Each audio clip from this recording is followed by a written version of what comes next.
অনুরাগের ছোঁয়া ধারাবাহিকের আগামী পর্বে আমরা দেখতে পাবো পৃথার কৌশলে অর্জুন দীপাকে ভুল বুঝলো, অর্জুন দীপার সম্পর্কে ফাটল ধরলো। হ্যাঁ বন্ধুরা, আমরা এমনটি দেখতে পাবো অনুরাগের ছোঁয়া ধারাবাহিকের আগামী পর্বগুলোতে। পার্টি থেকে ফিরে এসে পৃথা আবারও তার নাটক শুরু করে দেয়, যদিও দীপা বুঝতে পারে পৃথার নাটক। পৃথা ইচ্ছে করে দীপার পায়ের কাছে পড়ে যায়, নাটক করে দীপার পায়ে ধরে ক্ষমা চাইতে থাকে যাতে অর্জুন তার নাটকে গলে যায়। এরপর পরের দিন দেখা যায় দীপা অর্জুন যখন ইনস্টিটিউটে যায় তাদের কাজের জন্য, তখন অফিসের সবাই দীপা অর্জুনকে তাদের নতুন জীবনের জন্য কনগ্রাচুলেট করে। তখন দীপা বলে, আপনাদের কে বললো? তখন অফিসের লোকেরা জানায় অর্জুন স্যারের মা। তখন দীপা বুঝতে পারে পৃথার চালাকি।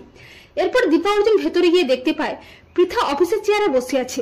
দীপা অর্জুনকে দেখে পৃথা নাটক করে বলে, তোমরা ব্যস্ত তো, তাই তোমাদের কাজে একটু হেল্প করতে এলাম। দীপা পৃথার নাটক বুঝতে পেরে বলে যে আপনাকে এত দায়িত্ব নিতে হবে না, আমরা নিজেরাই সামলে নিতে পারবো। কিন্তু অর্জুন বলে, না দীপা, উনি যখন চাইছেন দায়িত্ব নিতে তখন নিক না, ভালোই তো হবে। কিন্তু দীপা আপত্তি জানিয়ে পৃথাকে টানতে টানতে অফিসের বাইরে নিয়ে গিয়ে যোগ্য জবাব দেয়।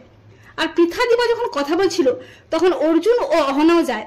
অর্জুনকে দেখে পৃথা আবার তার মিথ্যে নাটক শুরু করে দেয়, আর অর্জুনও পৃথার মিথ্যে নাটকে গলে গিয়ে দীপাকে ভুল বোঝে। এমনকি অহনাও দীপাকে ভুল বুঝে বলে, দীপা তোকে অনেকক্ষণ থেকে দেখছি, মাকে তুই অকারণে দোষারোপ করছিস, ভুল বুঝছিস।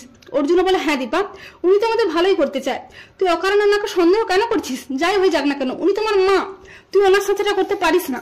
অর্জুনের মুখে এই ধরনের কথা শুনে অবাক হয়ে যায় দীপা। দীপা মনে মনে ভাবে, অর্জুনদা, তুমি এই পৃথা ম্যামের জন্য আমাকে এতগুলো কথা শুনিয়ে দিলে, আজকে আমি অন্য অর্জুনকে দেখছি। তো বন্ধুরা, তোমাদের কি মনে হয় যে দীপা অর্জুনের মধ্যে ফাটল ধরবে সম্পর্কে?